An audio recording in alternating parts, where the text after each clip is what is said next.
Então hoje eu quero começar falando sobre o poder da esperança. E o versículo que nós temos aí, Salmo 39, versículo 7, que diz: Agora, pois, Senhor, que espero eu? A minha esperança está em Ti.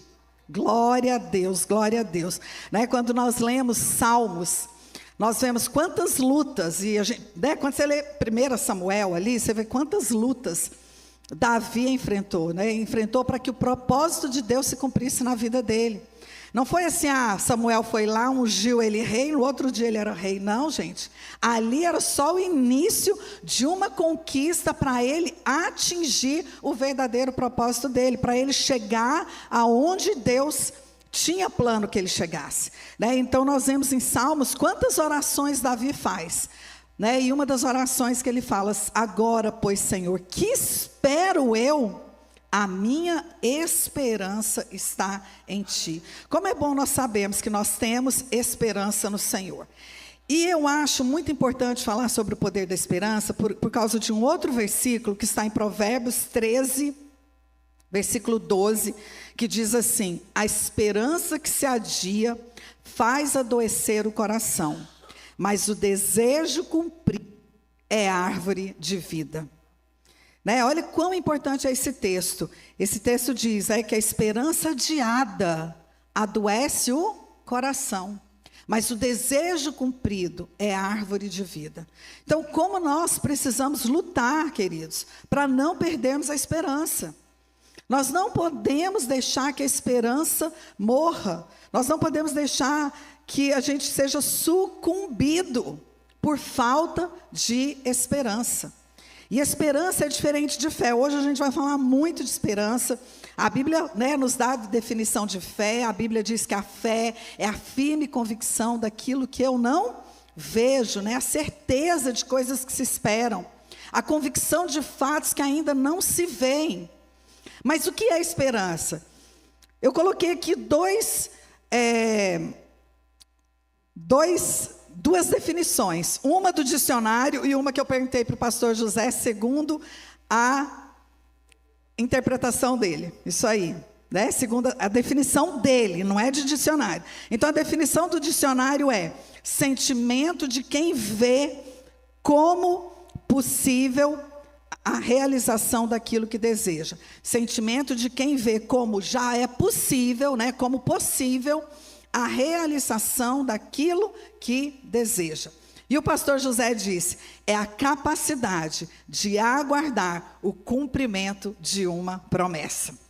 Essa tinha que ir lá para a internet, para a definição, lá do dicionário, porque eu gostei dessa definição do pastor José. Né, o pastor José diz que, quando a gente brinca, né, e a gente tem um ditado popular, não é que brinca, mas tem um ditado que diz que a esperança é a última que morre, ele diz que a esperança é a última que apaga a luz. Né? Então, como ela é a última que morre, ela é a última que vai deixar o ambiente e que vai apagar a luz. E é verdade, e esperança é a capacidade de aguardar o cumprimento de uma promessa, ou de aguardar até que o tempo do crescimento do bambu chegue. É a capacidade de aguardar um projeto que está sendo incubado. Nem todo projeto que você tem, querido, vai ser realizado depois que você coloca ele no papel. Né? Primeiro você precisa colocar no papel, mas depois que você coloca no papel, quantas ações são necessárias para que aquele projeto se conclua, para que aquele projeto seja executado e chegue ao final com sucesso. Então, esperança é isso. Esperança é a capacidade que nós temos de aguardar com paciência, com perseverança, com fé, com expectativa, o cumprimento de uma promessa, ou a realização de um projeto, o alcance de um projeto. Amém? Quantos concordam com isso? Glória a Deus, aleluia. E como nós podemos desenvolver a esperança? 3 maneiras de nós desenvolvermos a esperança. Primeiro, inteligência emocional. Nós temos que ter, queridos, a capacidade de reconhecer as nossas emoções.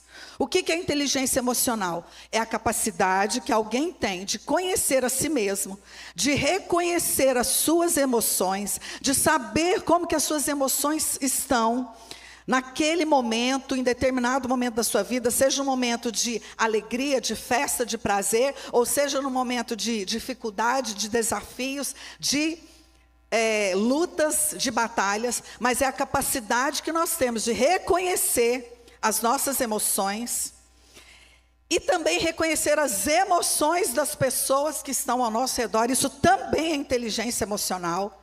Eu preciso reconhecer as minhas emoções, mas eu também preciso conhecer as emoções, reconhecer, entender as emoções de quem está vivendo ao meu redor.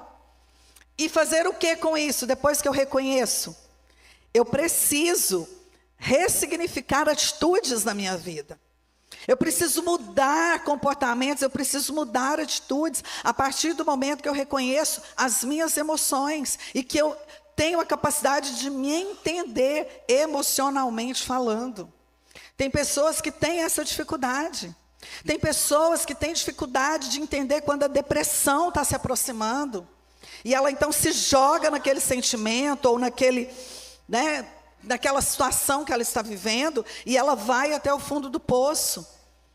Então, muitas vezes, queridos, a esperança morre porque nós não temos inteligência emocional. A esperança morre porque nós não temos a capacidade de reconhecer os nossos próprios sentimentos. Então, a partir de hoje, eu quero que você faça uma oração ao Senhor. Quando você for orar pela sua vida, inclua nas suas orações um outro tipo de oração que eu vou te ensinar agora. Você vai dizer: Senhor, me dá capacidade para reconhecer as minhas emoções e trabalhá-las antes que ela me destrua. Porque foi o Senhor que nos criou. A Bíblia diz que, o Senhor nos criou completamente. A Bíblia diz assim, olha, que nós sejamos prósperos em tudo. João, ele fala isso. Seja próspero, assim como é próspera a tua alma. Então, a nossa alma, ela precisa ser próspera, ela precisa ser saudável, ela precisa ser sadia. Nós temos que ter um emocional saudável. Lá nos evangelhos, eu não me lembro qual dos evangelhos, mas diz que é com perseverança que ganhareis as vossas almas. Olha que forte isso. Isso não está falando de salvação eterna. Porque a salvação eterna, ela vem quando nós reconhecemos a Jesus como Senhor e Salvador. A Bíblia diz que se com o coração eu crer e com os lábios eu confessar a Jesus como meu Senhor e Salvador, então eu terei o meu nome escrito no livro da vida. Quando nós fazemos isso genuinamente, se tem alguém aqui que tem dúvida, pastora, como eu sei que eu sou salvo? Será que eu sou salvo mesmo? Será que eu fui salvo? Isso é um ato instantâneo, espiritual, que acontece na nossa vida no momento que nós entregamos de coração. A Bíblia diz: se crer com o coração, confessar com os lábios a Jesus Cristo como Senhor e Salvador, o seu nome será escrito no livro da vida. E ali começa um processo de novo nascimento. Nós chamamos isso de processo de novo nascimento. Inclusive, gente, eu falei isso semana passada com o pastor José. A gente já começou algumas vezes aqui na igreja, escola de princípios e tudo isso. Mas como muitas pessoas chegam do Brasil e já participam de outra igreja, então quando elas começam na escola de princípios, elas às vezes acham que é muito água com açúcar, E muitas vezes elas não querem participar. Mas, então algumas vezes a gente começou, nem foi até o final, porque as pessoas acabaram parando, por todas conhecerem já. Mas hoje, glória ao Senhor, nós temos um número grande de pessoas que têm aceitado a Jesus dentro dessa igreja, que ainda não conhece, os fundamentos da fé cristã. E eu falei para o pastor José semana passada, falei: amor, no início do ano eu quero começar um discipulado só com os bebês espirituais.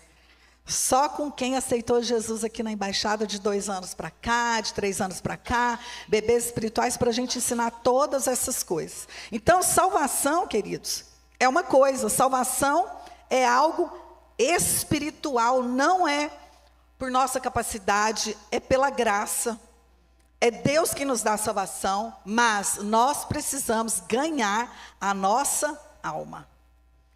E é na perseverança que ganhareis as vossas almas. Como, queridos?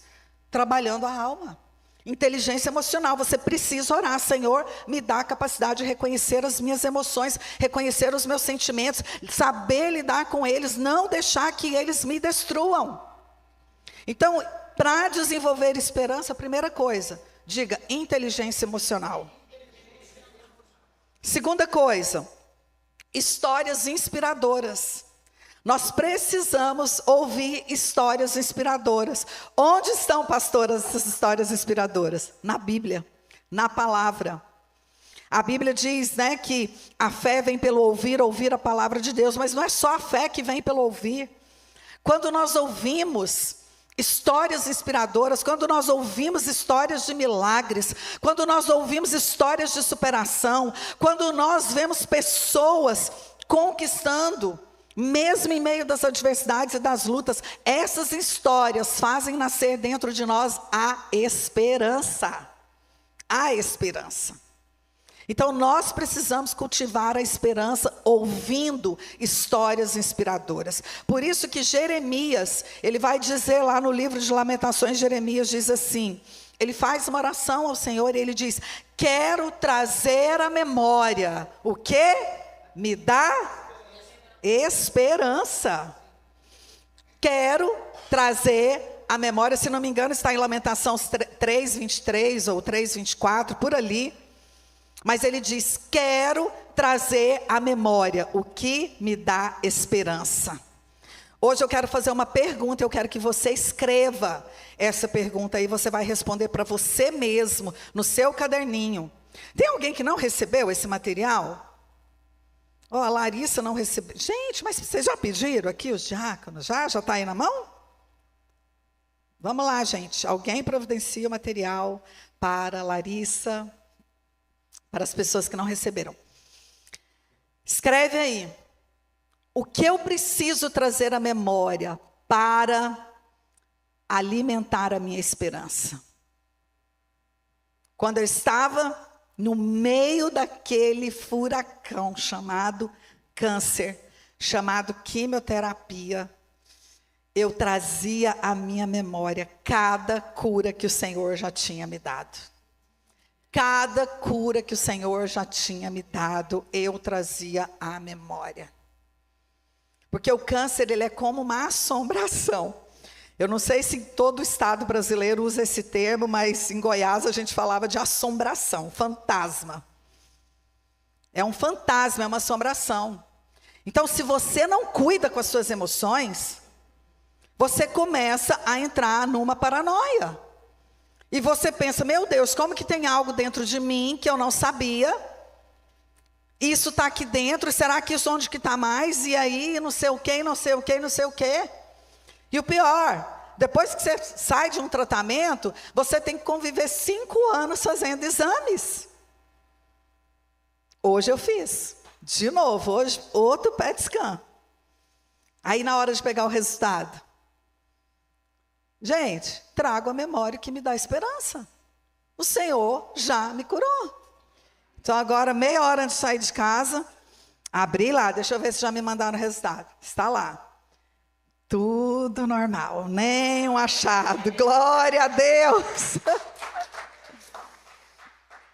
Glória a Deus, aleluia. Eu vou ter que contar um testemunho aqui, amor. Posso? Estou tomando seu tempinho. Eu não sei quem estava aqui numa quarta-feira, há 2 meses atrás, mais ou menos, que eu compartilhei com vocês, que eu tinha chegado na minha médica, uma semana antes, numa quarta-feira antes da quarta que eu contei, que eu cheguei na médica para fazer minha consulta, fazendo meu tratamento, fazendo a imunoterapia, passando por todo aquele processo, a cada 15 dias, e ela falou para mim, e eu tinha acabado de fazer um PET scan, então deve ter 3 meses mais ou menos, porque eu faço a cada 3 meses, eu tinha acabado de fazer, e eu cheguei para ela e falei: doutora, e aí? Quais são os próximos passos Tipo assim, você vai me tirar desse tratamento ou não vai? E naquele momento ela me disse assim, o seu tratamento é para o resto da vida. Falei, como assim? Ela falou, seu tratamento é para o resto da vida. E naquela hora eu falei, mas eu não estou entendendo, como assim? Ela falou, você vai fazer para o resto da vida. Eu falei, mas por quê? Ela falou assim, porque você teve uma metástase. E pode existir, ela falou exatamente com essas palavras, pode existir milhões de células malignas transitando no seu corpo. Então você não vai poder parar nunca. Isso foi numa quarta-feira. E eu falei para ela, mas e aí? Ela falou, tá bom. E ela transformou assim o rosto dela. Ela falou, ok, eu vou pedir um exame de sangue aí para você, mas isso não é garantia nenhuma. Tá bom. E aí então, fomos lá, naquele dia, 9 tubos de sangue, tiraram o sangue e tudo. Quando foi no domingo, aqui na igreja, aquele moço que toca sax, que veio aqui na igreja. Quem lembra dele? Daniel? O Daniel. Domingo ele vem? Uhul, que bênção, tem que dar o testemunho para ele. Eu nunca tinha visto ele, eu não o conhecia. Nem sabia que ele ia cantar aquele dia, gente. Eu sou a pastora da igreja, mas às vezes eu não fico sabendo de algumas coisas, não. Aquele dia eu nem sabia que ele ia cantar. O pastor José me lembrou de me contar na hora que estava chegando. Eu não sabia porque ele não veio para cantar, ele veio para tocar, então tá certo. Ele terminou de tocar, o pastor José subiu para pregar, ele desceu ali, eu estava de olho fechado adorando, ele pegou no meu braço, atrevido, né? Porque nem me conhecia. Pegou no meu braço e disse assim, bem aqui perto do meu ouvido, pastora, o Senhor está me mostrando que Ele está limpando o seu sangue. Eu não sei se você fez algum exame de sangue por esses dias, mas Deus está mandando dizer que Ele está limpando o seu sangue. Eu tinha feito o exame 3 dias antes. Aí, demora 1 mês para sair o resultado. 2 semanas depois me ligam que eles tinham desprezado todo o meu sangue, jogado tudo fora, porque eles não tinham amostra de biópsia minha aqui e tal. Eu liguei no hospital brava, como assim não tem amostra? Se foi a médica que me pediu a biópsia, eu fiz a biópsia aqui no Boca Oeste, aqui no hospital. Aí fui lá, achei o e-mail de quando eu fiz a biópsia, de que eu mandei o resultado para a médica. Eu falei, como assim? Então tá, volta aqui para fazer de novo. No dia de voltar para fazer de novo, perguntei para a médica o que tinha acontecido, porque aquilo. Ela ficou brava de novo, e ela é muito calma, muito tranquila, mas de novo ela ficou transtornada. Ela achou ruim que eu perguntei aquilo para ela. Enfim, gente, veio o resultado do meu exame de sangue. 0% de fração de células malignas. Aleluia! Glória a Deus! Aleluia! Amém? Terceira maneira de desenvolvermos esperança, fé. Né? Fé. Nós temos que colocar a nossa fé em ação. A fé tem que caminhar junto com a esperança. A fé precisa caminhar com a esperança precisa caminhar com a fé, queridos. Nós não podemos deixar uma coisa ou outra de lado, nós precisamos caminhar por fé. Não é fácil, quando você está no meio de situações...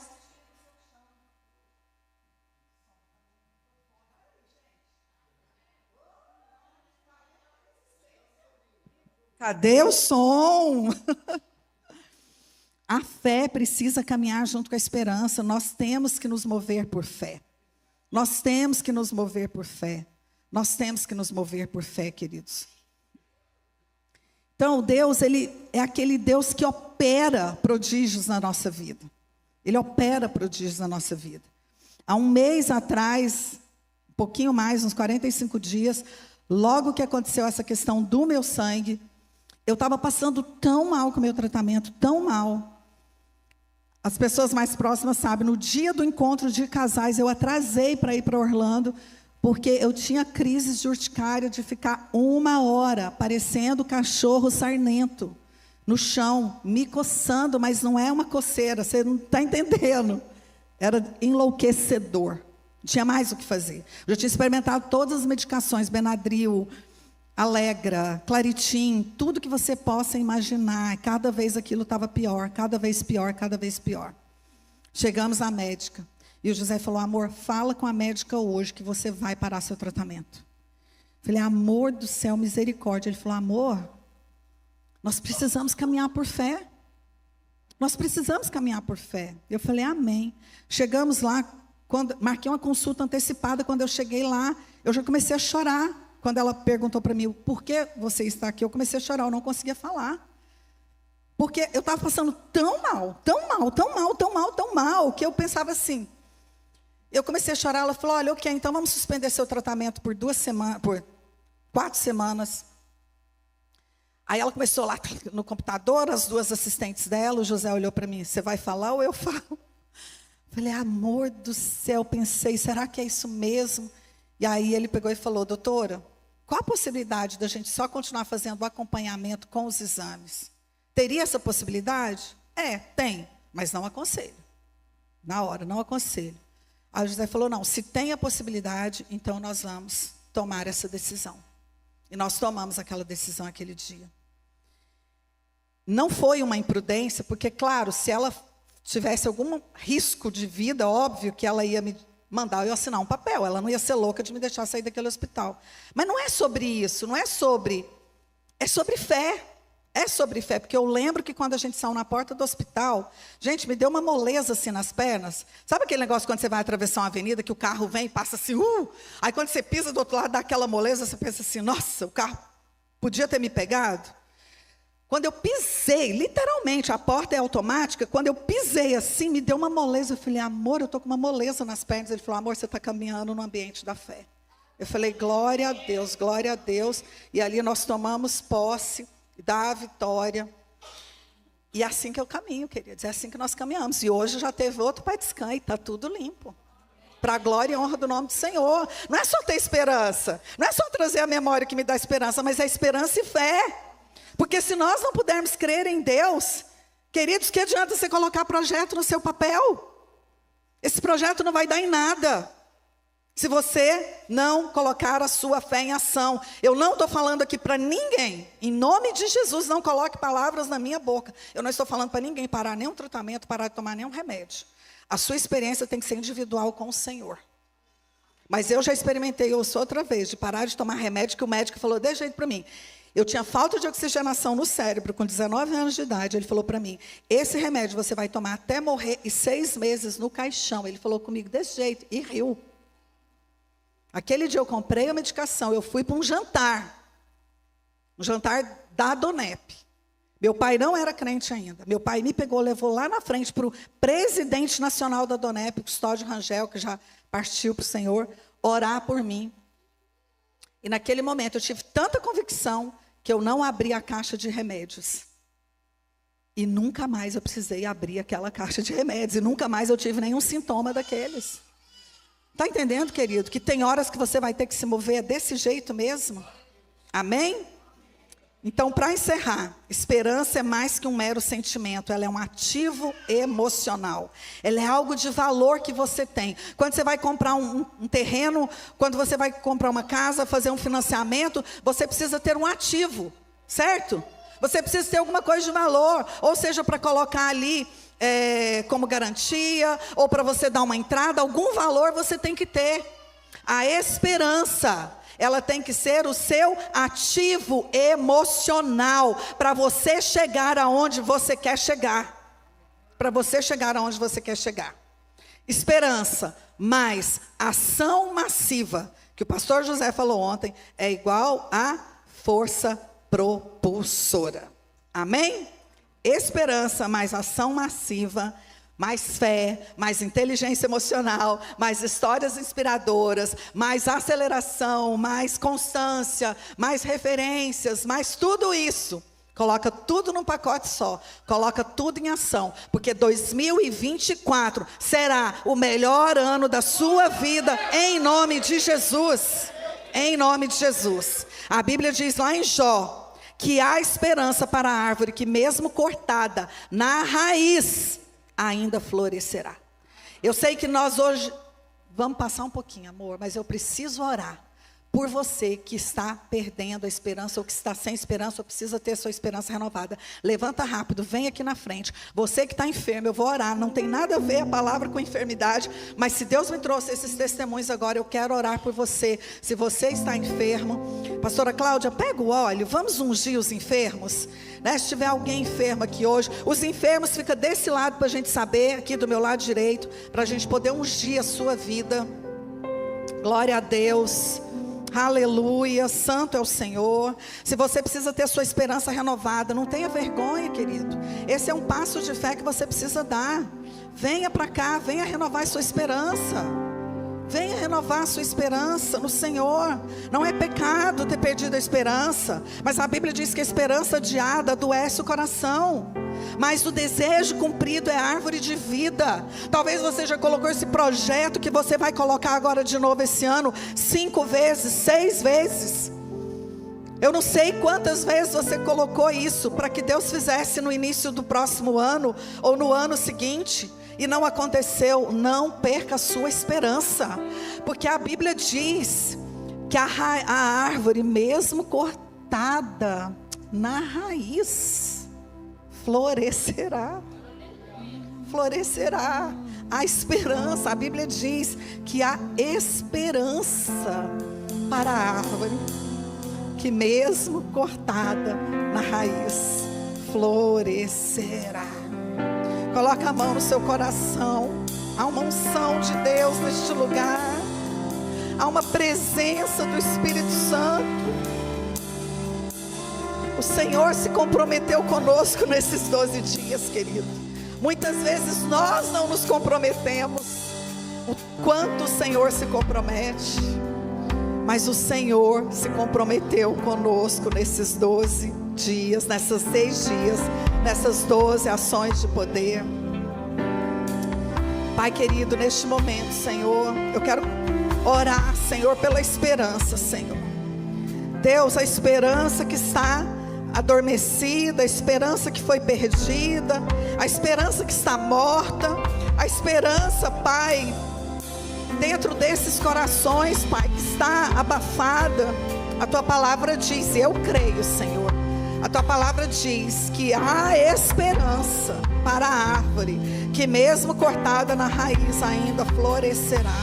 Deus, e hoje eu creio, Pai, que existe vida aí dentro delas.